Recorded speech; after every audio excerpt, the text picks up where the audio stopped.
This is the Dollemore Daily, and I'm Jesse Dollemore.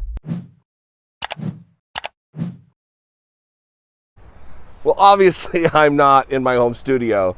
I am in beautiful Northern Idaho. I am visiting my daughter, who is recovering from both her illness and also her chemotherapy treatment. But as luck would have it, Donald Trump tested positive for coronavirus while I'm 1,000 miles away from my home studio. So I wanted to talk about a few things that are happening that I don't think are getting enough coverage, that I think are super important. One, we shouldn't be surprised by this. There's a lot of conspiracy theories out there right now that he is lying, that this is all a ruse or some kind of an election strategy to get people to stop talking about his racist comments. Look, I understand the impulse to believe that this could be a grand lie because of the tens of thousands of individual lies that Donald Trump has told over the course of his 4 years in office, or almost 4 years in office. I get it. But all the reporting backs this up, that he was in his Minnesota rally, he cut it short because he was tired and fatigued, that he went to a political fundraiser at Bedminster at his golf club in New Jersey and was lethargic and having a hard time. So everything really lines up. Also, when have we known Donald Trump to try to shy away from his racist comments? It's not like that was so devastating that it was torpedoing the election. It was just another stupid thing that he said.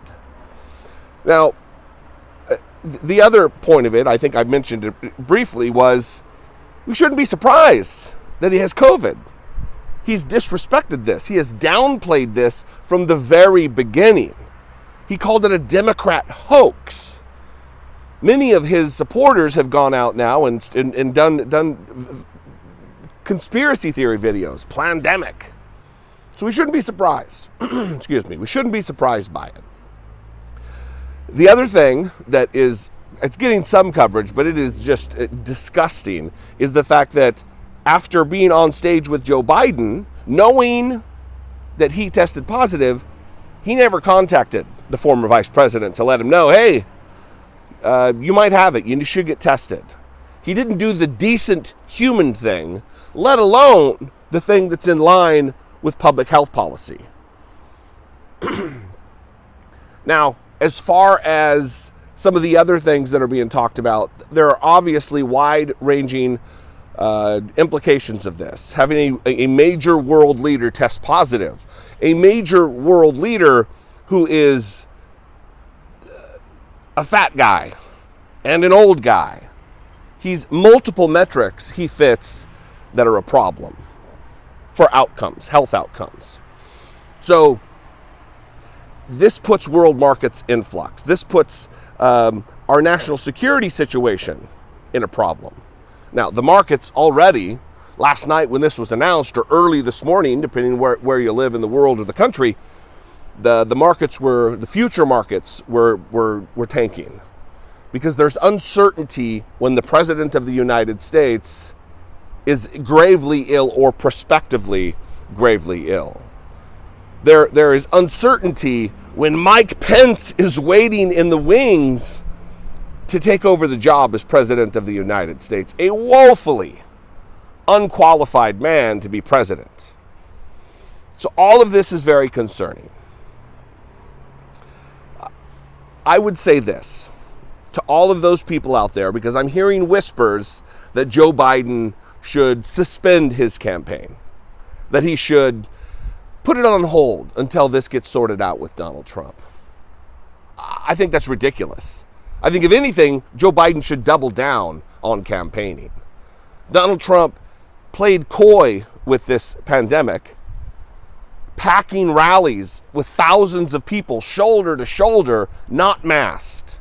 He's mocked Joe Biden for wearing a mask. He's mocked social distancing. He's disagreed with scientists and medical experts, epidemiologists, his own CDC time and time and time again. He's promoted quackery as cures. So, look, do not, Joe Biden and Joe Biden campaign, if you're watching, do not stand down. Ramp it up. Donald Trump was that kid playing with matches or putting his hand next to the stove who finally got burnt.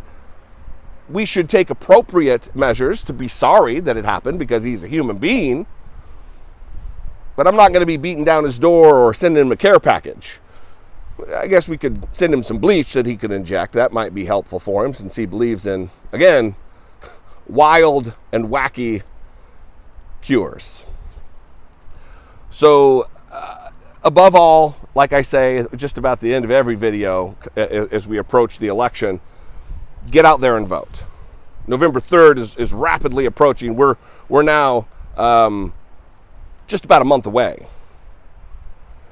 Get your neighbors, get your friends, your coworkers, your family, people who might not otherwise vote, convince them of how important this is. To me, Donald Trump testing positive for coronavirus just puts it in more clear focus that he needs to go. We need a leader who respects science, who understands the wide-ranging implications of his example. That's not Donald Trump. He cares about himself.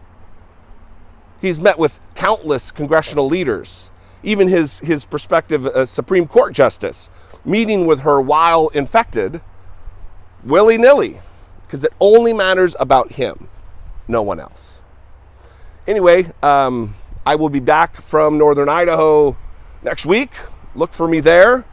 It'll be nice not being looked at like I have 3 heads because I have a mask on, or that I'm some kind of a terrorist because I have a Black Lives Matter shirt on. So anyway, I love you guys. I appreciate you. I'll see you next time. Be genuine. Take care of one another. This is their new hoax. But, you know, we did something that's been pretty amazing. We're 15 people in this massive country. And because of the fact that we went early, we could have had a lot more than that. But did you ever see a man that likes a mask as much as him? And then he makes a speech, and he always has it, not always, but a lot of times he has it hanging down. Because you know what? It gives him a feeling of security. If I were a psychiatrist, right? No, I'd say this guy's got some big issues. Hanging down. Congressman, give me your mask. I want to have it hanging from my ear. I don't want to touch your damn mask. Mike, I'll never touch your mask. But here's a woman. She's supposed to fight all of these different things. And she can't make it 15 feet to her car. Give me a break. Give me a break.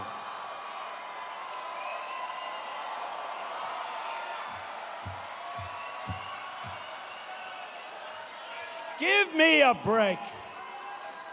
She's home resting right now. She's getting ready for her next speech, which is going to be about 15 minutes.